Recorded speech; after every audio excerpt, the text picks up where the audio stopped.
नमस्कार. आजच्या या हाय यील्ड आणि अत्यंत वेगवान विश्लेषणात स्वागत आहे. आज आपण चालू घडामोडींमधले काही अतिशय महत्त्वाचे मुद्दे एकदम कमी वेळेत पण अगदी अचूकपणे कव्हर करणार आहोत. चला तर मग थेट सुरू करूया.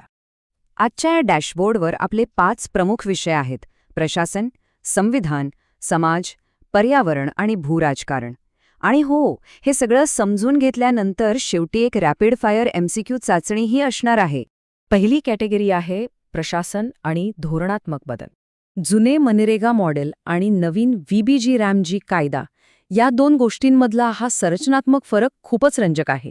आधीची पद्धत ही पूर्णपणे मागणी आधारित होती, पण आता हा नवा बदल पुरवठ्यावर आधारित मॉडेलकडे जातोय. शिवाय रोजगाराची हमी आता 100 दिवसांवरून 125 दिवसांपर्यंत वाढवली गेली आहे. हा एक अतिशय मोठा स्ट्रक्चरल शिफ्ट आहे. पुढचा विषय घटनात्मक आदेश. भारतीय संविधानाचा भाग 6 म्हणजे खऱ्या अर्थाने राज्याच्या कार्यकारी अधिकारांचा पाया आहे. यामध्ये राज्यपालांचे सगळे कार्यकारी अधिकार अतिशय स्पष्टपणे परिभाषित केले आहेत. हे नक्की लक्षात ठेवा. आणि याच राज्यघटनेतील कलम 25 ते 30 बद्दल बोलायचे झाल्यास हे अधिकार आपल्या धार्मिक स्वातंत्र्याची कायदेशीर चौकट निश्चित करतात. विशेषतः शैक्षणिक संस्था आणि प्रशासकीय ठिकाणी धार्मिक स्वातंत्र्य कसं लागू होतं हे यातून अचूकपणे स्पष्ट होतं. आता वळूया आपल्या तिसऱ्या विभागाकडे: स्वदेशी संस्कृती आणि समाज. मध्य भारतात वास्तव्य करणारी बैगा जमात हा एक विशेष असुरक्षित आदिवासी गट म्हणजे PVTG आहे. यांची खासियत काय तर त्यांची पारंपरिक स्थलांतरित शेती, ज्याला बेवार असं म्हटलं जातं. त्यांचा हा कृषी वारसा खरोखरच खूप युनिक आहे. पण बैगा समाजाची सर्वात आश्चर्यकारक गोष्ट म्हणजे त्यांची उलटा हुंडा देण्याची प्रथा. विचार करा, विवाहानंतर वधूच्या घरातली एक काम करणारी व्यक्ती कमी होते, बरोबर? मग त्याची भरपाई म्हणून वराकडची मंडळी चक्क वधूच्या कुटुंबाला आर्थिक मदत देतात. ही खऱ्या अर्थाने एक अतिशय पुरोगामी आणि व्यावहारिक सामाजिक प्रथा आहे. चौथा विषय आहे पर्यावरणीय आरोग्य संकटे. शहरांमध्ये वाढत असलेलं एक अदृश्य पण गंभीर संकट म्हणजे ध्वनी प्रदूषण. जागतिक आरोग्य संघटनेने म्हणजेच WHOने आवाजाची 85 डेसिबल ही धोक्याची पातळी निश्चित केली आहे. जर आपण सतत याच्यापेक्षा जास्त आवाजाच्या संपर्कात राहिलो तर ऐकण्याच्या क्षमतेवर अगदी कायमस्वरूपी परिणाम होऊ शकतो. हे नक्कीच गांभीर्याने घेण्यासारखं आहे. शेवटचा आणि 5वा विभाग भूराजकीय युती.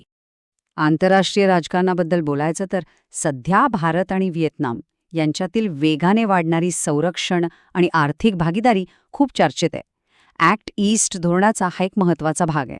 दक्षिण चीन समुद्रात आपले हितसंबंध जपण्यासाठी आणि जागतिक पुरवठा साखळी सुरक्षित ठेवण्यासाठी ही बहुआयामी युती खूपच स्ट्रॅटेजिक मानली जातीये. आता वेळ झाली आहे आपल्या नॉलेज चेकची. सुरू करूया आपली MCQ चाचणी.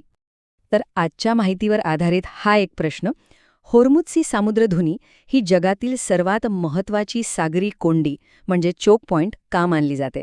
जरा विचार करा. इथले पर्याय एकदा बारकाईने वाचा. या विशिष्ट जलमार्गाचं मुख्य काम काय आहे आणि जागतिक ऊर्जा नेटवर्कमध्ये याचे एवढं महत्त्व का आहे हे ओळखायचा प्रयत्न करा. आणि अगदी बरोबर, ही सामुद्रधुनी पर्शियन आखाताला ओमानच्या आखाताशी जोडते. संपूर्ण जगाला लागणाऱ्या तेलाचा प्रचंड मोठा साठा याच मार्गाने जातो. म्हणूनच यावर नियंत्रण असणं हे भौगोलिक आणि आर्थिकदृष्ट्या अतिशय संवेदनशील मानलं जातं. या हाय यील्ड विश्लेषणाचा समारोप करताना आता उर्वरित प्रश्नांची उत्तरे स्वतः शोधण्याचा नक्की प्रयत्न करा. पण जाता जाता एक विचार सोडून जातो. जर होर्मुझसारख्या एका जलमार्गावरचं संकट संपूर्ण जगाची अर्थव्यवस्था थांबवू शकतं, तर भविष्यातल्या अशा जागतिक संकटांसाठी आपण खऱ्या अर्थाने किती तयार आहोत? थोडा विचार नक्की करा. हे विश्लेषण पाहिल्याबद्दल धन्यवाद. असेच शिकत राहूया.